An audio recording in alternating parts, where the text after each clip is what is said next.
मैं हूं दीन इम्तियाज़ और आज मैं एक नया वीडियो सीरीज़ बल्कि शुरू करने जा रहा हूं जिसको हम कहेंगे कोडिंग फॉर किड्स। इसमें हम बच्चों को घर में या स्कूल में कंप्यूटर प्रोग्रामिंग के बारे में बता सकेंगे और वो मुख्तलिफ़ किस्म के कंप्यूटर कोड्स या कंप्यूटर प्रोग्राम्स लिख सकेंगे और अपनी वीडियो गेम्स जो हैं वो बना सकेंगे। तो इसके लिए जो हम वेबसाइट यूज़ करेंगे उसका आप लिंक नोट कर लें। ये वेबसाइट है studio.code.org। इसको आप बड़ी इजीली जाके गूगल पे भी सर्च कर सकते हैं। इसको आप गूगल कर सकते हैं studio.code.org। इस वेबसाइट को यूज़ करते हुए आप बच्चों को बड़ी आसानी के साथ कोडिंग सिखा सकते हैं और उनको ये वीडियो लेक्चर जो मैं बना रहा हूँ ये दिखा कर वो खुद इन कोडिंग को बड़े इजीली कर सकेंगे। अच्छा, ये जो हमारे पास वेबसाइट है जिसका नाम है studio.code.org, इस पर 4 कोर्सेज़ पड़े हुए हैं। Course 1, course 2, course 3, course 4। ठीक है जी। और साथ साथ एज लिमिट्स भी लिखी हुई हैं। ये है 4 से 6 साल के बच्चों के 4 से 6 साल के बच्चों के लिए, यानी ये बहुत ही छोटे बच्चों के लिए प्रोग्रामिंग जो है वो बहुत छोटे लेवल से शुरू हो जाती है, बच्चों को आनी चाहिए। इसी तरीके से ये है 6 साल से बड़े बच्चों के लिए। फिर इसी तरीके से ये है 8 से 18 साल के बच्चों के लिए और ये है 9 से 18 साल के बच्चों के लिए। पर ये सारे के सारे कोर्सेज़ इतने आसान हैं कि मेरे ख्याल में अगर ये 4 से 6 साल के बच्चे शुरू करें तो वो आहिस्ता आहिस्ता ये सारे कोर्सेज़ 2-3 महीने करके ख़त्म कर सकते हैं। तो ये 1 साल में सारे के सारे कोर्सेज़ ख़त्म हो सकते हैं और आप प्रोग्रामिंग में या कोडिंग में आपका बच्चा जो है वो एक शुरुआत जो है वो कर सकता है। इसके बाद अगर आप यहाँ पर आए तो यहाँ पर और कोर्सेज़ भी हैं जिसमें जावास्क्रिप्ट के जो है वो कोर्सेज़ भी दिए गए हैं। ये वेब प्रोग्रामिंग के लिए यूज़ होती है और इसके कोर्सेज़ जो हैं वो भी हम बाद में देखेंगे। और जब आप ये कोर्सेज़ कर लेंगे या आप शुरू कर लेंगे और इस थोड़े से एक्सपर्ट हो जाएंगे तो आपका बच्चा जो है वो गेम्स बनानी शुरू कर देगा। ये मुख्तलिफ़ किस्म की बच्चों की गेम्स हैं जिसमें जाके वो प्रोग्रामिंग कर करके इन गेम्स के मुख्तलिफ़ सीन्स जो है वो बना सकता है। यानी वो अपनी मूवी बना सकता है, वो अपने सीन्स बना सकता है, वो अपनी गेम बना सकता है। और सबसे एंड पे अगर आप देखें तो यहाँ पे बच्चों ने अपनी स्टोरीज़, अपनी गेम्स जो हैं वो बनाई हुई हैं। ये वो गैलरी है जिसमें जो बच्चे ये यहाँ पर आके कोडिंग सीखते हैं वो फिर अपने डिज़ाइंस बनाते हैं, अपनी आर्ट्स बनाते हैं, अपनी स्टोरीज़ और अपनी मूवीज़ भी बना लेते हैं। तो मैं आपको दिखाता हूँ मैंने कि यहाँ पर बच्चों ने किस किस तरीके से, अगर आप यहाँ पर देखें तो ये जो है मुख्तलिफ़ किस्म की गेम्स जो हैं वो बच्चों ने बनाई हुई हैं और इन गेम्स को अगर आप खेलें तो एज वाइज उन्होंने यहाँ पर लिखा भी हुआ। ठीक है जी। तो आप किसी भी गेम को अगर क्लिक करें तो वो गेम जो है वो आपके सामने जो है वो आ जाएगी।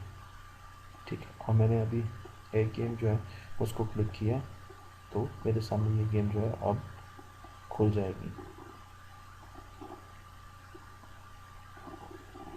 ठीक है जी। ये मेरे पास ये गेम खुल चुकी है, ये किसी स्टूडेंट ने बनाई है। अच्छा, आप इसको रन करेंगे। अगर आपको नहीं पता ये कैसे चलेगी तो हाउ इट वर्क्स में चले जाएंगे। मैं इसको रन कर देता हूँ। जैसे मैंने इसको रन किया तो आपको नज़र आ रहा है कि ये एक लैंग्वेज में और लैंग्वेज में बनाई गई है, टेनिस की गेम। ठीक है जी। तो इस तरीके से आपके बच्चे जो हैं वो किसी भी किस्म की गेम्स जो हैं वो बना सकते हैं और जो भी उनके जहन में आइडियाज़ हैं वो उनको यहाँ पर इम्प्लीमेंट कर सकते हैं। तो वो जो सोचते हैं वो यहाँ पर कर सकते हैं। तो अब सबसे पहले मैं ये देखूँगा कि हम कोर्स नंबर 1 को शुरू करते हैं और कोर्स नंबर 1 को हम शुरू करके फिर आहिस्ता आहिस्ता इन सब कोर्सेज़ को हम कंप्लीट करेंगे अपने लेक्चर्स में।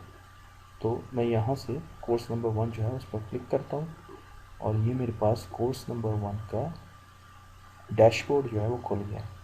अगर आप यहाँ पर देखें तो यहाँ पर आपके 18 स्टेजेस हैं इस कोर्स के। ठीक है जी। 18 स्टेजेस हैं और उसमें जो जो स्टेज आप करते जाएंगे उसकी कलर कोडिंग होती जाएगी। तो उसमें क्या है, पहली है क्या, आप अगर वाइट कलर का दोस्तों आपने स्टार्ट ही नहीं किया, जैसा मैंने यहाँ पर अभी कोई कोर्स जो है वो स्टार्ट नहीं किया। अगर येलो कलर का है तो इसको मतलब आप इसको कर रहे हैं। अगर आप ग्रीन कलर का है और ये ज़रा ब्लूइश ग्रीन है तो इसका मतलब ये कि आपने ये कोर्स कर तो लिया पर आपका जो प्रोग्राम है, जो कोड आपने लिखा है उसमें आपने बहुत ज़्यादा ब्लॉक्स यूज़ किए हैं, उससे कम ब्लॉक्स में भी हो सकता है। इसी तरीके से अगर आपने ये ग्रीन कलर ले लिया तो इसका मतलब तो परफेक्ट, आपने बिल्कुल अच्छे तरीके से कोड लिखा। और जो ब्लू आउटलाइन है उसका मतलब ये है कि आपकी असेसमेंट जो है वो रहती है। इन 18 स्टेजेस में अगर आप देखें तो स्टेज 1 है। अच्छा, इसमें हमारे पास जहाँ पर आपको इस किस्म का आइकॉन नज़र आएगा, बड़ी सी बात नज़र आएगी, ये है वीडियो। यहाँ पर आपको वीडियोस भी दिखाई जाएंगी और फिर साथ जो है आपको कुछ जो है एग्जांपल्स दी जाएंगी, उनका आपको कोड लिखना होगा। तो मसलन अगर मैं पहली स्टेज पर जाता हूँ, स्टेज 1 हैप्पी मैप्स में, तो ये देखें ये 4 साल के बच्चों के लिए, ठीक है। अगर बड़ी उम्र के बच्चे हैं तो वो ये जल्दी जल्दी कर लेंगे, उनको भी प्रोग्रामिंग जो है वो जल्दी जल्दी 1 या शायद 2 हफ्तों में सारी की सारी कर लें। तो अब जैसे मैंने पहली स्टेज को दबाया तो यहाँ पर मेरे पास एक वीडियो आ जाएगी, ठीक है जी। आपने वो वीडियो देखनी है, आपके बच्चे ने वो वीडियो देखनी है, और उसके बाद अभी जब आपने ये वीडियो देख ली तो आपने फिर आगे कंटिन्यू करना है। तो आप ये सारी वीडियो जो है आपका बच्चा देखेगा और वो देख के आगे कंटिन्यू करेगा, ठीक है जी। ये हेल्पिंग वीडियो है और इसमें हमें काफ़ी चीज़ें बताई जाती हैं कोडिंग के बारे में, और उसके बाद हमें एक एक्सरसाइज जो है वो दे दी जाती है, ठीक है जी। ये मुझे एक एक्सरसाइज जो है वो दे दी गई, और मैं अगर यहाँ पर मैं इसको क्लिक करता हूँ और अगर मैंने ठीक क्लिक किया कि इसने यहाँ तक जाना है, इसमें मैंने लिखा हुआ है कि कौन सा एरो ऐसे है जो फ्लब ये है ख़जाने तक ला सकता है, किस एरो से ला सकता है। तो मुझे पता है कि ये नीचे आएगा तो यहाँ पर इसके पास आ जाएगा। तो मैं देखता हूँ शायद मेरा आंसर ठीक है कि नहीं, हो सकता है गलत हो। तो मैंने जब ये किया तो इसने इसको इनकरेक्ट आंसर कहा। क्यों? उसकी वजह यह है कि मुझे यहाँ से पूरा का पूरा जो पाथ है वो देना पड़ेगा इसको, ठीक है। तो इस तरीके से आपके पास मुख्तलिफ़ किस्म के यहाँ पर देखें, आपके पास मुख्तलिफ़ किस्म की एक्सरसाइज आती जाएंगी और वो एक्सरसाइज आप करते जाएंगे। अगर आप सही करते जा रहे हैं तो अगली वीडियो पे ले जाएगा और साथ साथ आपको और एक्सरसाइज देता जाएगा। आप अब ऊपर से देखें तो आप स्टेज 2 पे आ चुके हैं। एक्चुअली मैंने गलत कहा था पर वो मेरा आंसर ठीक हो गया था, तो उसके बाद वीडियो आई और अब मैं स्टेज 2 पर आ गया। अच्छा, अगर आप यहाँ से अपनी प्रोग्रेस वगैरह देखना चाहते हैं तो वो भी आप देख सकते हैं कि आप देखें ये आपने प्रोग्रेस जो है वो आपने अपनी कर ली, ठीक है। इस वक्त अब यहाँ पर आप 2 वीडियोस देख चुके हैं और एक जो है स्टेज कर चुके हैं और दूसरी स्टेज पर हैं।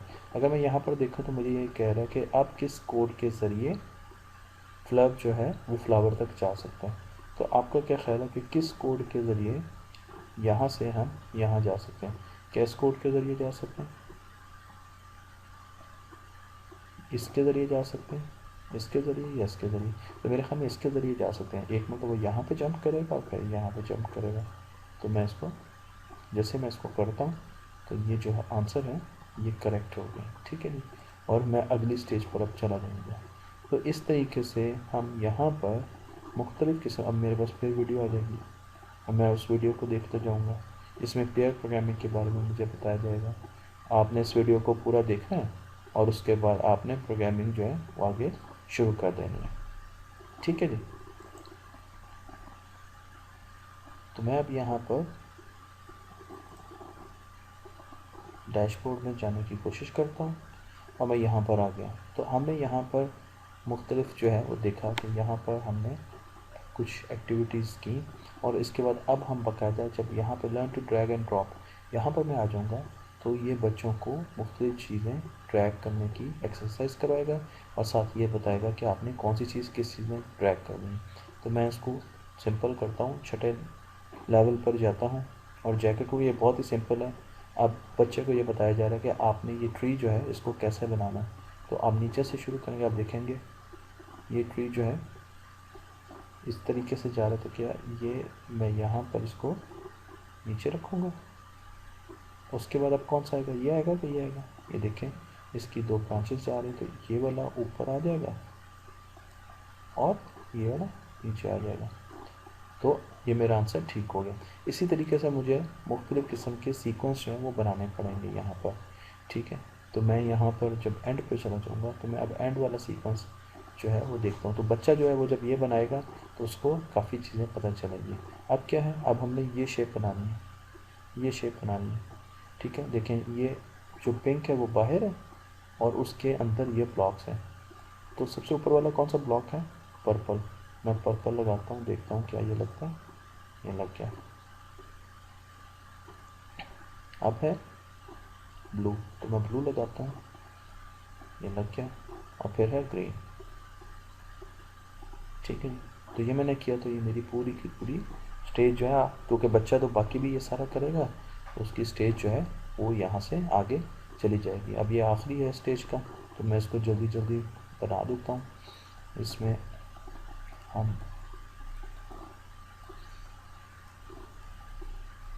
यहाँ पर इसको नीचे रख देंगे। इसको हम कहते हैं कि ये हम सीक्वेंसिंग कर रहे हैं, जिग्सा पजल्स जो हैं उनको सॉल्व कर रहे हैं। तो ये स्टेज 3 थी जी। स्टेज 3 के बाद फिर आप स्टेज 4 पर आ जाएंगे, और स्टेज 4 की जो वीडियोस हैं वो मैं दिखा चुका हूँ, पर मैं एक छोटा सा आपको दे देता हूँ कि अब क्या करना है। अब आपने एक प्रोग्राम लिखना है। अब आपके बच्चों ने इस ब्लॉक को यूज़ करते हुए एक प्रोग्राम लिखना है, और वो प्रोग्राम क्या है? वो प्रोग्राम ये है कि इस एंग्री बर्ड ने इस एनिमल को चोंच मार दी। ठीक है, इस पिग को चोंच मारनी है। अच्छा, जब आप यहाँ पर प्रोग्राम लिखेंगे, यहाँ पर आप प्रोग्राम लिखेंगे, और ये आपके पास ब्लॉक्स हैं। इन ब्लॉक्स को यूज़ करते हुए आपने इस एंग्री बर्ड का प्रोग्राम लिखना है। आप जो भी इसके बारे में लिखेंगे ये वही करेगा। तो मैं क्या करता हूँ, मैं कहता हूँ कि पहले लेफ़्ट जाएँ, वन रन लेफ़्ट जाएँ, वन रन लेफ़्ट जाएँ। रन कैसे करेंगे? अब यहाँ से दबाएंगे, अब एक लेफ़्ट जाएगा। देखें, उसने एक लेफ़्ट किया, पर क्या हुआ? वो वहाँ तक तो नहीं पहुँच सका। तो क्या हुआ? इसका मतलब मुझे अब दोबारा प्रोग्राम बनाना पड़ेगा, इसमें गलती थी। तो मैं ये करता हूँ, मैं कहता हूँ कि ठीक है, मैं दोबारा कर देता हूँ।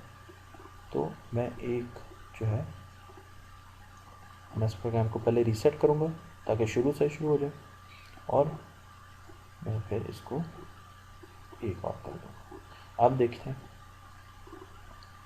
अब इसने 2 स्टेप लिया, तो इसने जो पिग है उसको अपनी चोंच मार दी। तो इसी तरीके से अगर आप जावास्क्रिप्ट में देखना चाहते हैं इसका कोड, तो यहाँ पे देख सकेंगे 2 स्टेटमेंट्स हमने यूज़ की हैं, मूव वेस्ट, यानी वेस्ट की तरफ मूव किया एरो की वजह से, और ये प्रोग्राम हमने एक छोटा सा बना दिया। तो हम इस तरीके से फर्दर भी हर प्रोग्राम के हर सीक्वेंस को देखते रहेंगे, और हम आगे ये चलते रहेंगे।